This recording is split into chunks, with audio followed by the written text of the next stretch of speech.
Welcome back to ClickFunnels Quick Start Blueprint. This is Dan Havey with CF Ninja Hacks, and today what we're going to do is we finished out in the last one, we went through the settings and how to build a pop-up, and what we're going to do now is we're going to take a look at the section, rows, columns, and elements, but we're going to look at it from really a 30,000 foot level to begin with, because all these elements are on the page is think of it as boxes. And these are just boxes inside of boxes inside of boxes. And let me show you a very simple drawing I made of this. And as we see in ClickFunnels, the outer box here is known as a section, and it is outlined in green inside of the editor. So that is our outside box. Then inside of that box, we're going to put in rows. Now, you can have rows of anywhere from 1 to 6 columns, and we'll go through that some more in the later video. But you're going to put your row inside of the green section. You're going to put the blue row inside of the green section.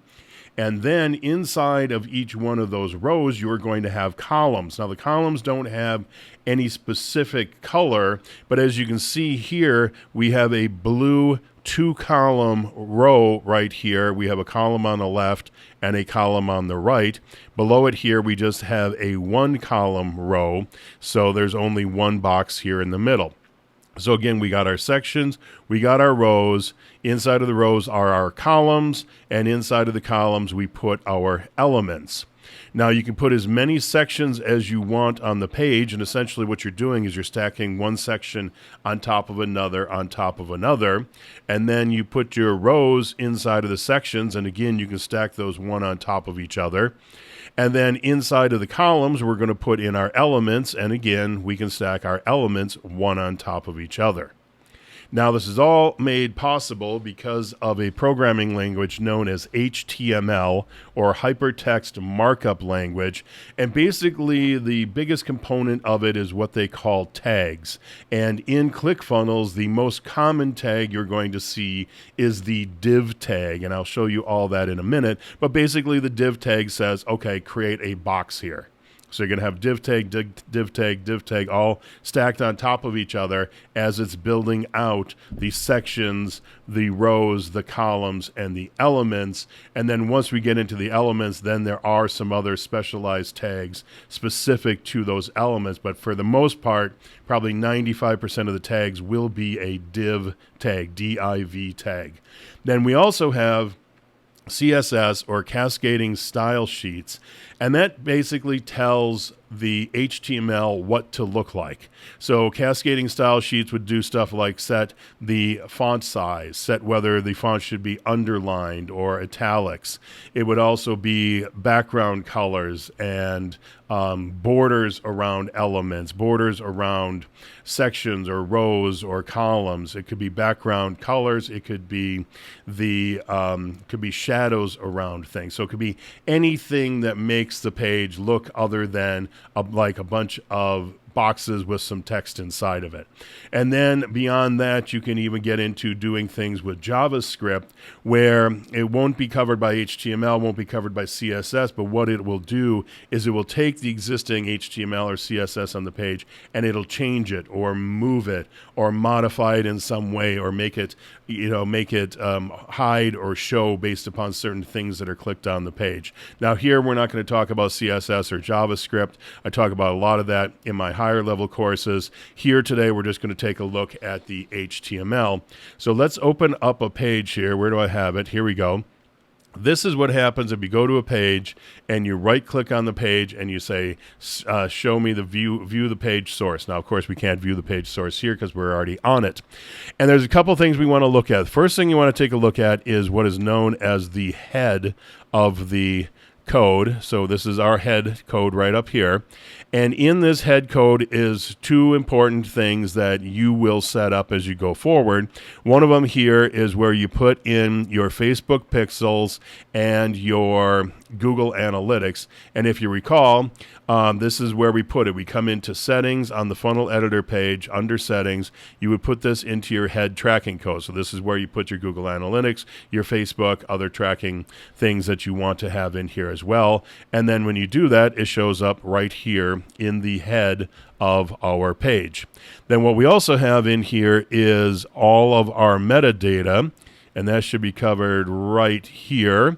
So we got our title tag up here at first, we got our description, keywords, author, and we have our image.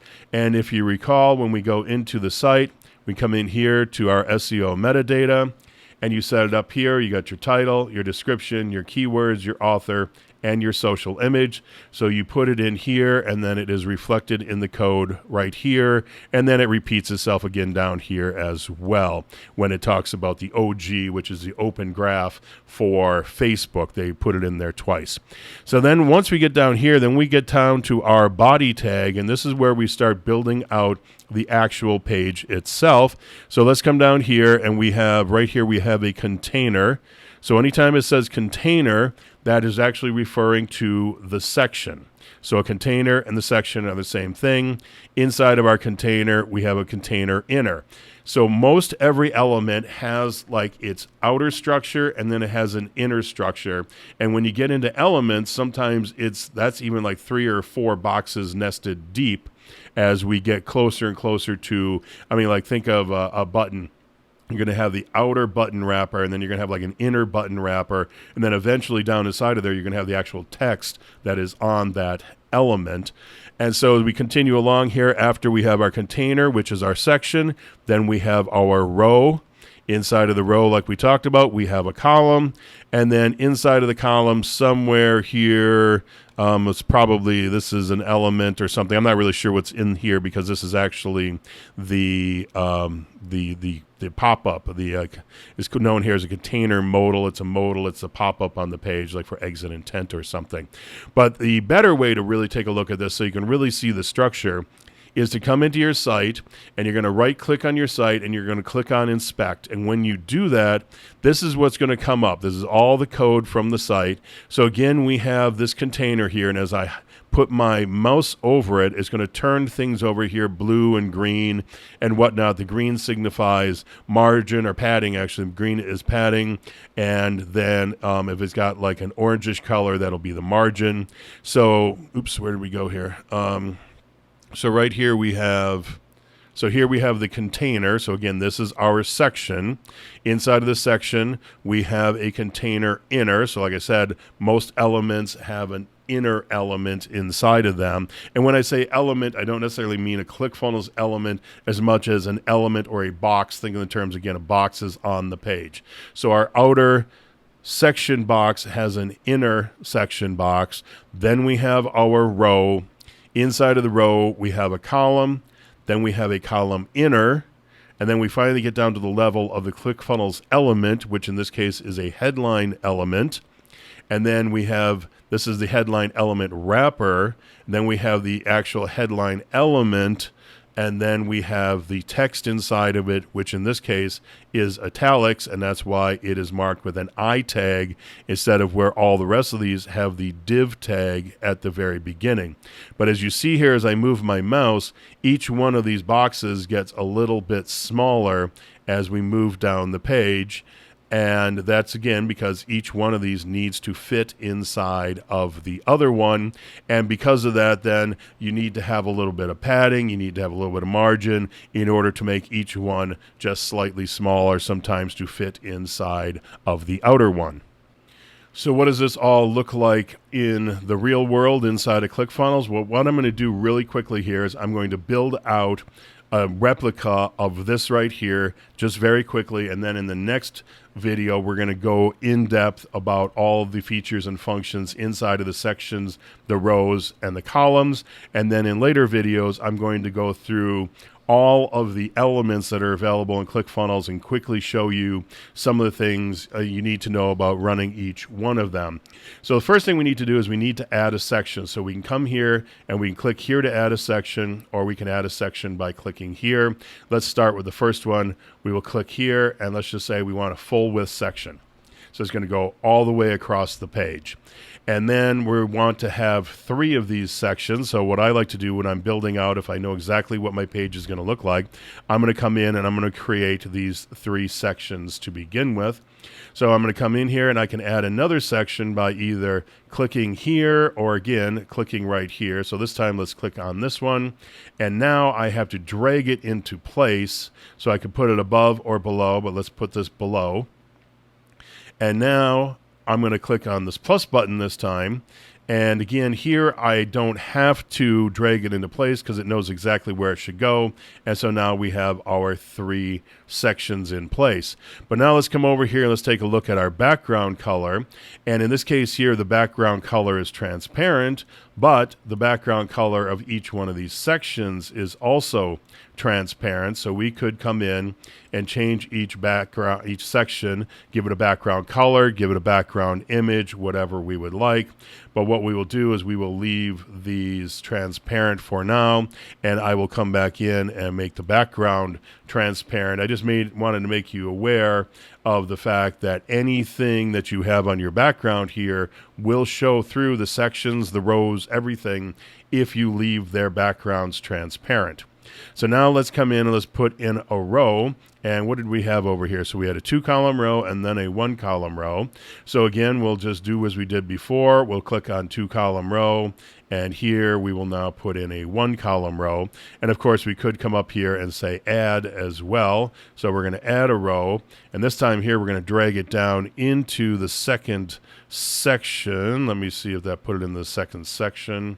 Nope, it put it in the first section, but that's okay because we can come over here and we can click on this arrow, and that will then push it into the second section.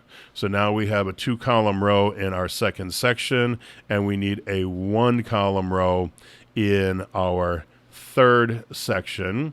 And there we go. So now we have that. Now up here on the top left, we said we want to put in a logo, so let's just put in an image here. And so we'll just click on that. The image will go in. We'll click here again to add a new element, or you could click and go to add a new element up here. And in this case here, we want a navigation element. So let's come all the way down to the bottom, grab it, and drag it up. Again, anytime you add an element or a row or a section from here, you always have to drag it to where you want it to be. And then here we had a headline elements. So let's just do that. We'll click on headline. And again, I'm going to go through all these elements in much more detail, as well as how to work with the sections. So now let's see what we got here. We got a video and then text. So let's take a look at that. So we'll go add a new element. We'll add a video. And for the text, we will put in a paragraph element this time. Now let's say what I want to do is I want to clone this so I don't have to open up the thing again. So I just cloned it. Again, let me show you that. Click here to clone it, and then all you do is drag the element. And so now let's just clone this 2 more times. There we go. And then what do we need below that? We need an email opt-in and a button. So let's go here, click plus, we'll scroll down, we will put in an input element, and then we will put in a button element below that. And now we're starting to get our site structure going here. And the one last thing we have to do is let's just put in some sub-headline element down here representing our footer. So that's really it. I very quickly, first off, I drew out pretty much what I wanted my page to look like. Then I just went into the editor and I dropped it in. And believe it or not, that's how I build my sites a lot of the time. I know I want this, and this, and I already drew it out. Normally, I mean, people get fancy and they'll build it out on all the software and stuff. I draw it out on a piece of paper. Then once I'm done drawing it on a piece of paper, I drop in my sections, my rows, my columns, and now I have an idea of what it's going to look like. And now from here, I can start moving stuff around, making things look the way I want them to look. But that's it for this video. Like I said, the next one, we're going to go through section, rows, and columns in much more detail, and then we're going to tackle all of the elements. So as always, if you have any questions, just let me know.